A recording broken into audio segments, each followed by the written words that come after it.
राजस्थान की राजनीति में साल 2028 विधानसभा चुनाव की तैयारी के लिए चुनावी बिगुल क्या सचिन पायलट ने फूंक दिया है? और इस लड़ाई में क्या सचिन पायलट का पूरी तरीके से साथ अशोक गहलोत देने वाले हैं या अंतिम समय में कोई बड़ा खेल होगा?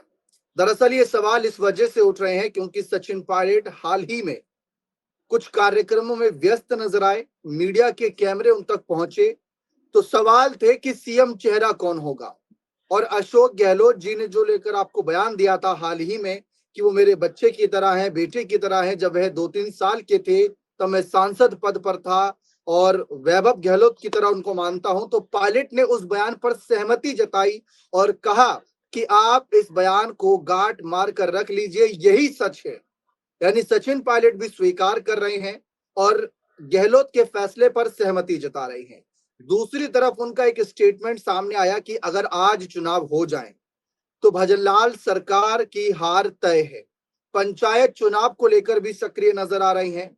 यानी सचिन पायलट, जिनको लेकर लगता है कभी कभार कि वे राष्ट्रीय राजनीति में एक्टिव हो रहे हैं, राहुल गांधी की टीम का ज्यादा हिस्सा नजर आएंगे, लेकिन अचानक से वह राजस्थान में एक्टिव होकर उन सभी सवालों का जवाब दे रहे हैं जो सोशल मीडिया और मेन मीडिया पर जनता कमेंट सेक्शन में पूछती है।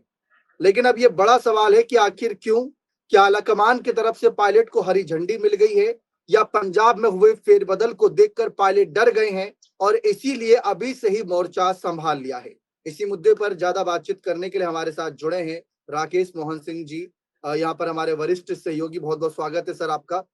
बहुत धन्यवाद। इस बदलते समीकरण को आप कैसे देख रहे हैं सर? पायलट और गहलोत के बीच की अदावत आप जानते हैं, राजस्थान के समीकरणों को आप जानते हैं, भजनलाल सरकार इन दिनों जो फैसले ले रही है जनता के हित को लेकर वो भी आप जानते हैं, लेकिन इसके बावजूद पायलट का ये कहना कि आज चुनाव हो जाए और सरकार सत्ता से दूर हो जाएगी, क्या कारण लगता है कि पायलट इतने कॉन्फिडेंस के साथ ये बात कह रही है? देखिए दीपक जी, जो सचिन पायलट ने ये बांसवाड़ा में बयान दिया, ये कहीं ना कहीं अपने आप में एक राजनीतिक बयान है। और पार्टी का कोई भी जो शीर्ष नेता होता है या पार्टी जिससे बहुत ज्यादा उम्मीद करती है, वो अपने कार्यकर्ताओं में जोश भरने के लिए ऐसे बयान देता है, इसमें कोई दो राय नहीं है। और सचिन पायलट ने भी ऐसा ही एक बयान दिया कि आज चुनाव हो जाए तो सरकार चली जाएगी। सचिन पायलट का एकदम से एक्टिव, एकदम से तो नहीं कहेंगे, लेकिन निरंतर वो राजस्थान को लेकर एक्टिव है, क्योंकि कहीं ना कहीं सचिन पायलट को ये उम्मीद है कि अशोक गहलोत बहुत जल्द दिल्ली जा सकते हैं और उनको दिल्ली में अच्छी संगठन के स्तर पर जिम्मेदारी मिलेगी, जिसके बाद से राजस्थान में सचिन पायलट का जो रास्ता है, राजनीतिक रास्ता है, वो लगभग लगभग साफ हो जाएगा। दूसरा एक मुख्य बिंदु मैं इसमें ये जोड़ना चाहूंगा कि अभी कुछ ही समय में राजस्थान के अंदर पंचायत चुनाव हो जाएंगे, निकाय चुनाव हो जाएंगे। उसके बाद बहुत हद तक उम्मीद है कि राजस्थान कांग्रेस में संगठन के स्तर पर एक बड़ा फेरबदल देखने को मिल सकता है और सचिन पायलट को बड़ी जिम्मेदारी दे जा सकती है, क्योंकि सुनने में ये भी आया है कि अभी जो मौजूदा प्रदेश अध्यक्ष है गोविंद सिंह डोटासरा, वो मल्लिकार्जुन खड़गे के पास सूची लेके गए थे संगठन के स्तर पर पदों की। तो उस सूची के साथ मल्लिकार्जुन खड़गे ने गोविंद सिंह डोटासरा को नसीहत भी दे डाली कि जातीय समीकरण आपको अच्छे से साधना चाहिए अपनी सूची में और सभी को साथ में लेकर चलना चाहिए, क्योंकि दिल्ली को और कांग्रेस आला कमान को ये पता है कि जिस तरीके से गोविंद सिंह डोटासरा ने संगठन के स्तर पर अपनी जाति और अपने चाहने वालों को पद दिए हैं, वो कहीं ना कहीं राजस्थान कांग्रेस में एक बड़ी ही उहापोह की और आंतरिक मतभेद की स्थिति को पैदा कर रहे हैं, जिसको लेकर पार्टी आला कमान लगातार चिंतन मनन कर रही है। और उसी चिंतन मनन के बीच सचिन पायलट का इस तरह से एक्टिव हो जाना ये बात जरूर दर्शाता है कि अंदर खाने राहुल गांधी, प्रियंका गांधी और खड़गे और सोनिया गांधी के आशीर्वाद सचिन पायलट को मिल गए हैं। और सचिन पायलट अब धीरे धीरे संगठन में भी किसी तरह का नया तमाशा उत्पन्न ना हो, मतभेद ना हो, जूतम पैजार ना हो, और किसी तरह की गुटबाजी न होते हुए सचिन पायलट राजस्थान की राजनीति में अपने आप को फिर से केंद्र से वापस राजस्थान में लाकर स्थापित कर रहे हैं, जैसा उन्होंने पूर्व में किया था जब कांग्रेस ने प्रदेश में सरकार बनाई थी। तो कहीं ना कहीं मुझे लग रहा है कि सचिन पायलट के अंदर खाने बात हो गई है, और अशोक गहलोत जो उनके रास्ते की एक तरीके से अड़चन या अवरोध राजस्थान में बने हुए थे, बार बार लॉयल्टी और प्रतिबद्धता साबित करने की बात कह रहे थे सचिन पायलट को, वो भी शायद केंद्र में आकर किनारे लग जाएंगे। पायलट गुट के समर्थकों की एक मांग है कि उनको प्रदेश अध्यक्ष पद पर लाया जाए। उनको लग रहा है कि पायलट को प्रदेश अध्यक्ष बनाकर 2028 चुनाव में मुख्यमंत्री चेहरे की लड़ाई आदि तो यहां जीत ली जाएगी। लेकिन उनको ये बता दें कि 2018 में भी पायलट ही प्रदेश अध्यक्ष थे। जब कांग्रेस जीती थी तब भी कुर्सी नहीं मिल पाई थी, लेकिन गहलोत का पलड़ा उस समय भारी हो गया था। मैं फेसबुक फॉलोवर की कुछ कमेंट्स थे वो पढ़ रहा था सर, जिसमें मैंने पाया कि एक भाई ने ये लिख रखा था कि आप कितने भी समीकरण बैठा लो, राजस्थान चुनाव अगर मान लीजिए कल को कांग्रेस जीत भी जाती है तो बंद कमरों में एक बड़ी बैठक बुलाई जाएगी जिसको विधायक दल की बैठक कहा जाता है।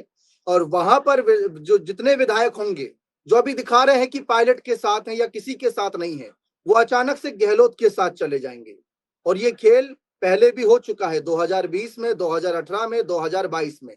3 बार, एक बार होता तो मानते कि तुक्का था, लेकिन 3 बार ये खेल हो चुका है। पायलट तीनों बार नाकामयाब साबित रहे। और पायलट ने जो दौरा किया उसमें मैं पढ़ रहा हूं कि उसमें सबसे खास बात यह रही कि कई खेमों के अलग अलग नेताओं को उन्होंने साधा एक मंच पर, जिसमें जी बांसवाड़ा कांग्रेस जिलाध्यक्ष और विधायक अर्जुन सिंह बामनिया, पूर्व मंत्री महेंद्रजीत सिंह मालवीय, विधायक नानालाल निनामा, उदयपुर देहात जिलाध्यक्ष रघुवीर मीणा, पूर्व सांसद ताराचंद भगोरा और पूर्व विधायक अनीता जाटव प्रमुख रूप से शामिल थे। तो ये चेहरों को उन्होंने साधा। ये अलग अलग खेमे के माने जाते हैं, कहा जा रहा आगामी चुनावी की रणनीति है।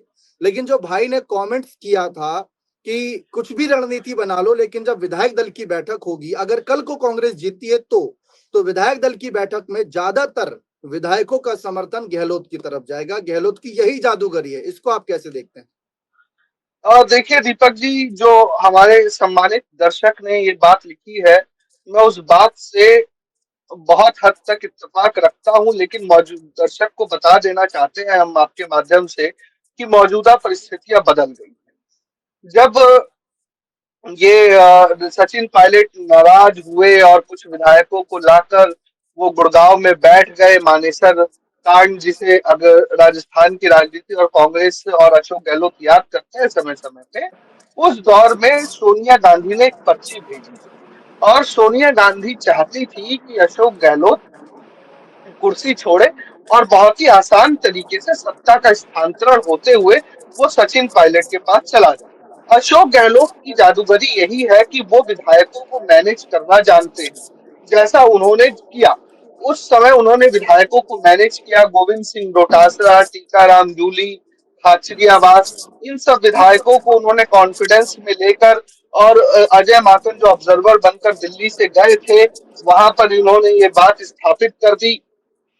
और दूसरी बात कि सचिन पायलट अपनी पार्टी के भीतर रहकर अपनी नाराजगी जाहिर कर रहे थे, वो किसी तोड़फोड़ की कोशिश में नहीं लगे थे। हो सकता है सचिन पायलट ने भी शायद जल्दबाजी कर दी, लेकिन मौजूदा परिस्थिति ये है कि अशोक गहलोत के पास 2.5 साल से कोई ऐसा मजबूत पद कांग्रेस के भीतर नहीं है। अभी हाल ही में जो बैठक हुई जिसको लेकर अटकलें लगाई जाने लगी, उस जैसे ही देखिए, पहले अशोक गहलोत चुप थे उन अटकलों पर भी, लेकिन पार्टी आला कमान से स्पष्ट संदेश भिजवाया गया कि आप बोलिए कि ये बैठक सिर्फ राजीव गांधी फाउंडेशन को लेकर थी, इसका राजस्थान की राजनीति से कोई लेना देना नहीं था। अशोक गहलोत एक समय था कि राजस्थान की राजनीति में एक मजबूत स्थापित नेता के तौर पर थे, और उनकी जादूगरी एक ये भी है कि जो बीजेपी कहती थी कि हम अशोक गहलोत की जांच कराएंगे, वो 2.5 साल से लगभग से ज्यादा के समय से अशोक गहलोत पर किसी भी तरह का की जांच हो नहीं, उसने नहीं बिठाई, और अशोक गहलोत भी भजन लाल शर्मा की तारीफ करते नजर आए। यही उनकी जादूगरी है कि सत्ता में रहते हुए विधायकों को कैसे मैनेज करना, और सत्ता के विपरीत जाकर और सत्ता से बाहर है तो मौजूदा सत्ता के साथ कैसे कदम चाल करना है। लेकिन आज के दौर पे जो मौजूदा विधायक है वो भी समझ रहे हैं कि अशोक गहलोत के पास बहुत कुछ बचा नहीं है।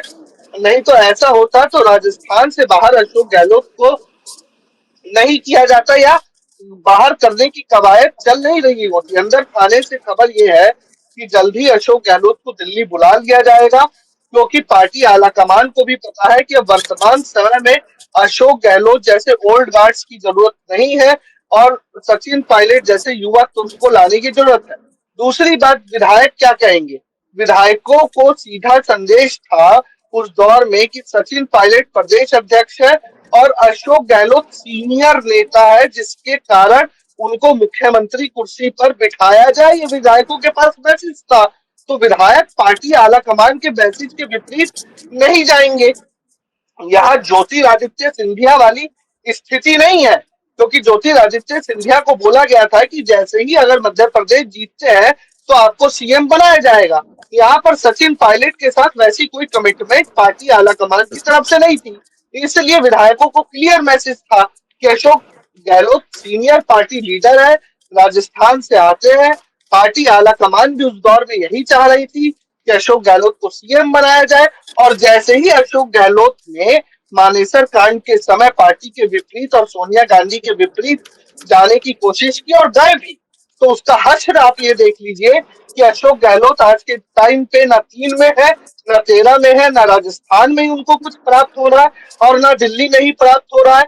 सीडब्ल्यूसी की बैठकों में जाना उनका खत्म हो गया, एआईसीसी की अहम बैठकों में वो कम जा रहे हैं।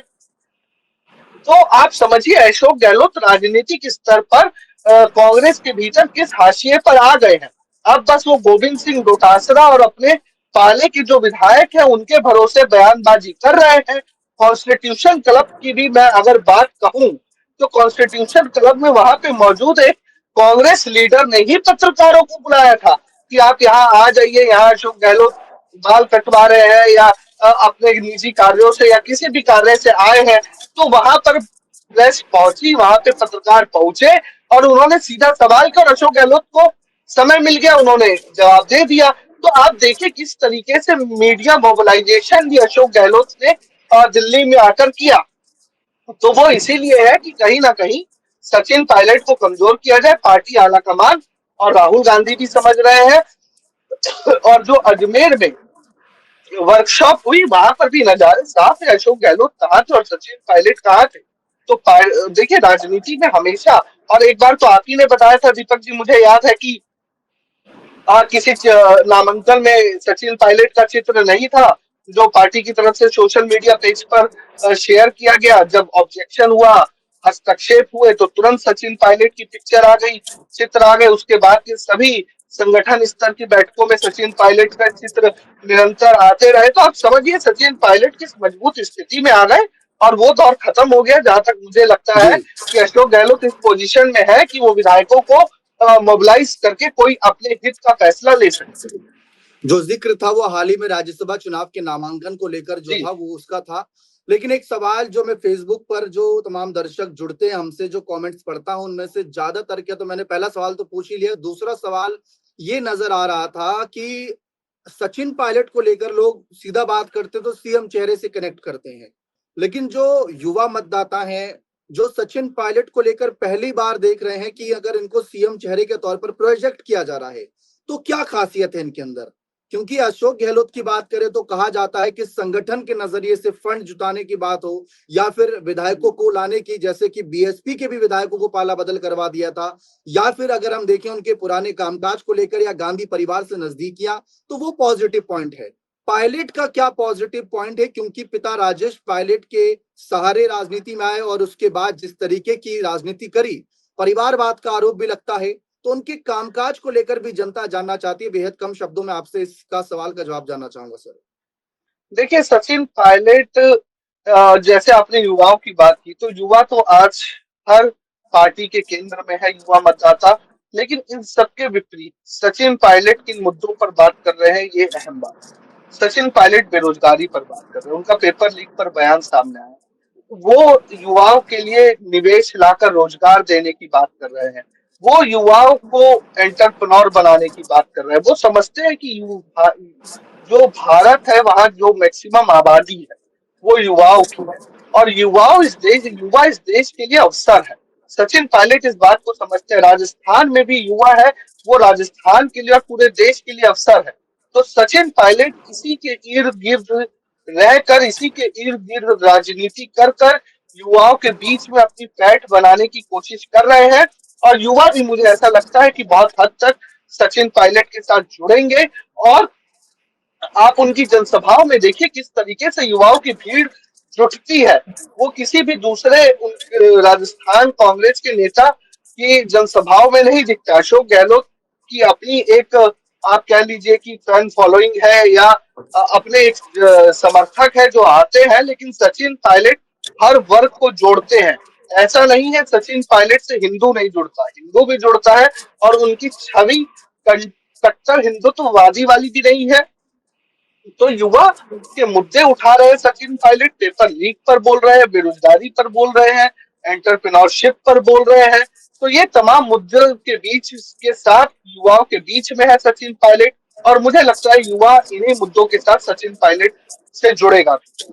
जी बहुत बहुत शुक्रिया। उम्मीद करता हूं तमाम दर्शकों बहुत को जो कमेंट्स करते हैं उनको जानकारी मिल गई होगी। और भी आपके कोई सवाल है तो आप कमेंट्स करिए, सबके कमेंट्स पढ़े जाएंगे और उन्हीं सवालों के जरिए अगला कोई प्रोग्राम जो पेशकश होगी उसमें आपके सवाल रखे जाएंगे बकायदा। अगर आपका नाम भी उसमें बकायदा मेंशन होगा तो वो भी लिया जाएगा। इसलिए जरूरी है कि आप सवाल पूछें, कमेंट्स करें और अपने साथियों तक ये खबर पहुंचाएं ताकि पता चले राजस्थान की राजनीति में पायलट ने बिगुल फूंक दिया है। सीधा कहना है कि 2.5 साल के अंदर ही भजनलाल सरकार ने जनता का जो आदेश यानी जनादेश जो पाया था वो विश्वास खो दिया है। अब उसको कितना आगे तक लेकर जाते हैं या ये सिर्फ एक बयान तक सीमित रहेगा, ये देखना बेहद दिलचस्प रहेगा। बने रहे चैनल के साथ। बहुत बहुत शुक्रिया।